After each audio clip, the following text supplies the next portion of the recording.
So whether you've seen demos that we've done with ACH, you've seen the testimonials, or you've heard people in the industry talking about why is ACH so fast, let me just reveal some of the biggest things to realize as to not only why it's so fast, but why you should be using it as a therapist. Let's look at the normal timeline of any sort of therapist. Where do they start? Well, they tend to start with the hypnosis part. There's some sort of hypnosis, there's some sort of deepness, there's some sort of suggestibility test. Then you take your clients down the stairs. There's, usually the first third of the session is all the hypnosis stuff. With ACH, if you've ever seen a demo, you notice that's one big thing missing, which is all the hypnotic parts. Now, again, don't let the name confuse you. Yes, it does have hypnosis in the words. That's more for just marketing, but it really is just a therapeutic strategy. We start with the therapy. If you've seen enough of my videos, you know why we do the therapy first and the hypnosis second. You can just click back through a couple of videos from this one. You'll see me talk about that in a lot of detail. But the idea behind this is by doing the therapy first, you are actually going to kill two, if not three birds with one stone. Let me explain.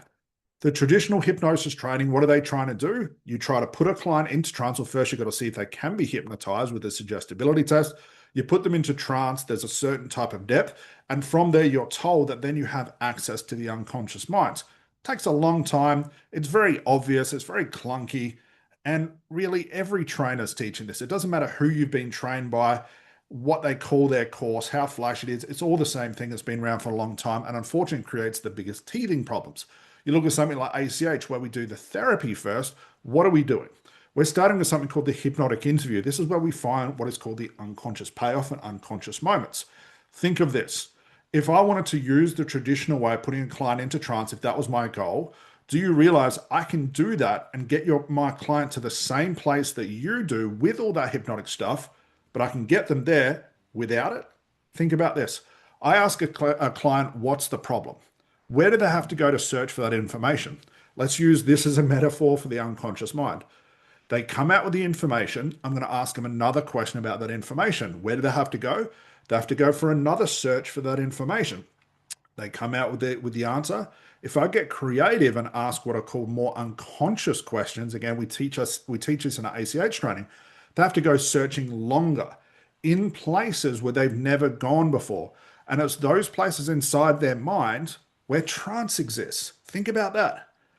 The traditional does the hypnosis first, and then they have to do some sort of investigation to find the root cause. That could take maybe half an hour to 40 minutes. I'm doing that from the very start of my client sitting in front of me, and I'm asking what's the problem. I'm doing the hypnosis.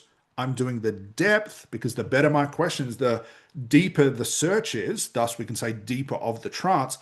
And I'm also doing the investigation, which is the hypnotic interview, which is finding the payoff.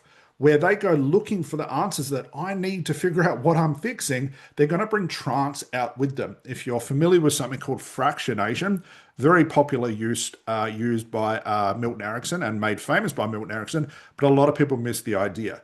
They think fractionation is I put a client into trance, bring them out. Trance, bring them out. What we're doing is investigation, bring them out. Investigation, bring them out. Because all that information that they come out with is going to be what we call dripping with unconsciousness. Because I don't know what to fix until I find the payoff or even the root cause at a very basic level.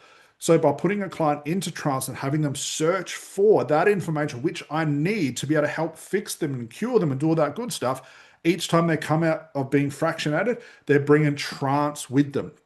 If I do that enough times, they'll go into this place to look for that information and they won't come out again. Thus, I've created trance. Now, that is one reason. There's several others why ACH is so goddamn quick, because I'm taking out all the fluff. Your clients do not need to go into hypnosis in order to have a breakthrough. They do need therapy.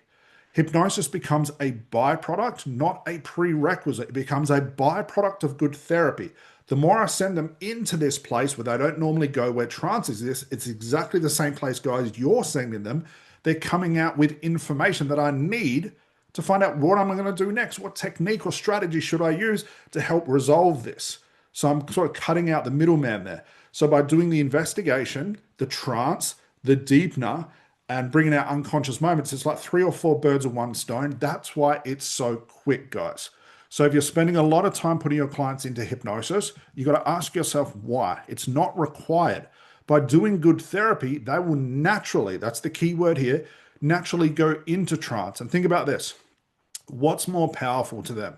A trance that I make up by pushing them into it and relaxing them, and relaxation is just one version of trance, or the trance that gets created as a result of doing therapy, as a result of going on that unconscious search, as a result of looking for the payoff. What do you think is going to be more powerful? Well, obviously, the secondary one is going to be because it's created by your client.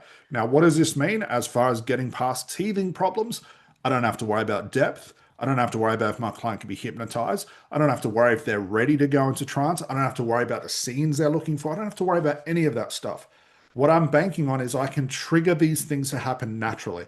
I can trigger the trance naturally. I can trigger the breakthrough naturally. I can trigger the unconscious moments naturally. I can trigger regressions, visualizations, and timelines naturally without ever having to do them step by step. If my client goes on this search and as a result they come out and they tell me, I just visualized a image of my father who died 20 years ago. That has something to do with this process right here. That has something to do with the context of the problem we're working with. And who created it? The client. If my client goes into an age regression and comes out, I don't have to find the scene. I don't have to ask them how old they are, what they're seeing. I just let them sit in that place and just monitor for ab reactions. And again, this is another reason why ACH is so quick and you don't have to do a hell of a lot. Now, we could get into the weeds with this, going through all of those things, but all in all, guys, ACH being so quick is because we're doing 2 or 3, if not 4 or 5, maybe even 6 things that the traditional hypnosis would do step by step. We're blending these things together. We're using triggered natural trances and triggered breakthroughs instead of forcing.